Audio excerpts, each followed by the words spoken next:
Okay, this is Dong again. This afternoon we'll be installing this infotainment, actually Android, no, of this BMW R 1200 GS.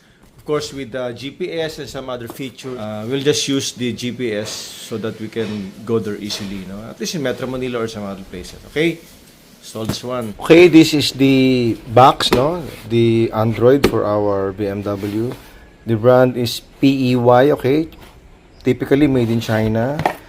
So first, of course, the monitor, the head unit is right here. So this is the head unit, and we have some couple of wires. Actually, we have here 5 connectors, no? We'll just identify them later on. So this is the Android, okay? So if we will remove this thing. Okay, firstly, we have here the cameras to be placed in front and at the back, okay, with some wires and some things also inside. This one is the power supply, okay, which will be installed in the battery, no? And one is the, I think this one is yellow, is for the remote. So if you turn off the ignition, so the Android unit will also turn off. Okay, this one is the remote, no, actually with of course the wire to be installed. So this will be placed on the handlebar for you to toggle in from one command to another.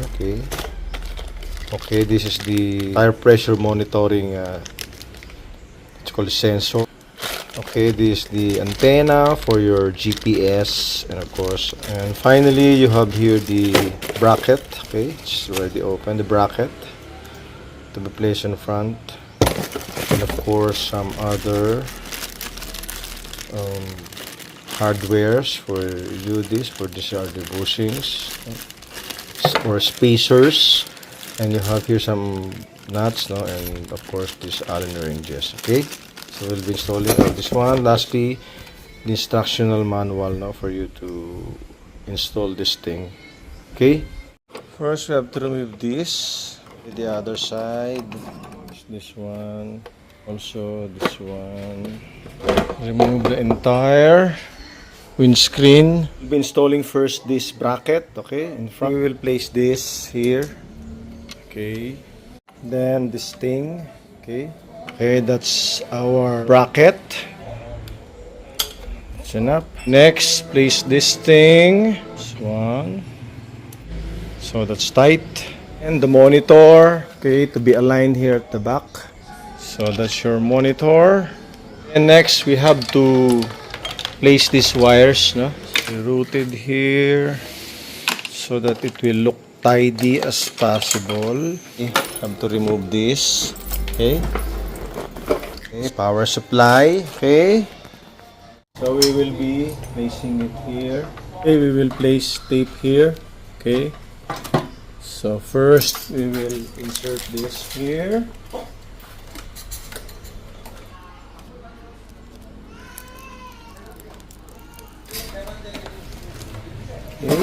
Okay, we have to connect this thing right here.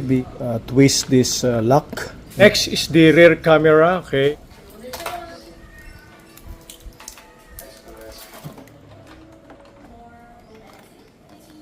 For the rear camera, then twist this thing. Is our front camera, okay. Placing the camera either here or here. This thing has to be inserted here. This is your front camera. Then twist the lock. For our switch, no, to be installed on the handlebar, okay. Something like that. Next, our GPS, okay, this one. This is your connection for the GPS again, and lock in place. Position now the wire of the rear, okay, camera. Here's the rear camera. Better position, maybe right here. Right here. Okay, we have to connect the negative, of course, and the positive right here. Okay, positive and of course. We will connect the remote here to the junction.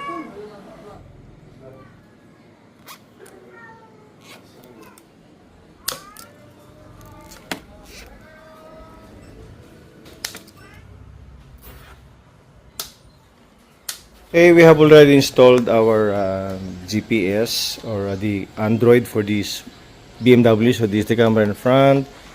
So this is the monitor, of course, and these are the switches, no, or the remote, no.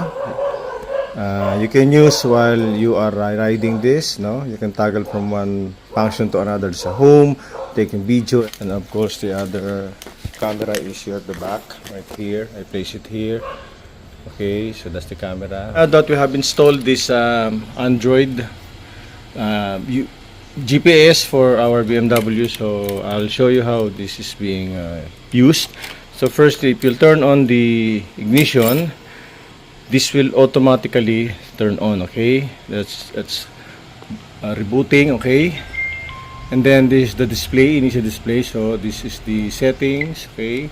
There are lots of configurations that you will do in the process, lights, video, and everything for the Wi-Fi. So you have this tire pressure monitoring system. So I don't need that because this has a tire monitoring system already. So this one is paired already with the GPS of my cell phone. This one. So we won't be using that, so we will just show you how it's being. So the camera is automatically turned on. So if you swipe it on this direction, okay, that's the camera in front.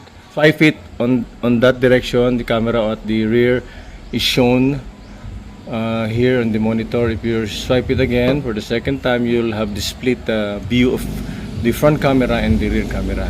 So another swipe, so it will just be toggling from one camera position to another. Okay, so you can return it. So this is already recording automatically as you turn on the ignition, and then you can also stop the recording if you want to manually by just going to the display of the camera, and then that will stop from recording or whatever it's being recorded. Okay, meaning if you turn on the ignition, and then this will automatically turn on, and then of course the recording will also automatically turn on. So you can just simply turn off the recording manually, just going to the monitor, and then just touch on to that red icon, and then it will stop. Okay, so it's automatically going back to the GPS, no, my cell phone, because it's already synced. So if we will go back to the home, so this is the speed and then the compass. So this is the simple way of you using this. Okay, so I have used this actually yesterday, so I'll just make some review, and then I'll show you later on how effective or wise for you to install one of these in your motorcycle. Okay, thank you very much and have a great day.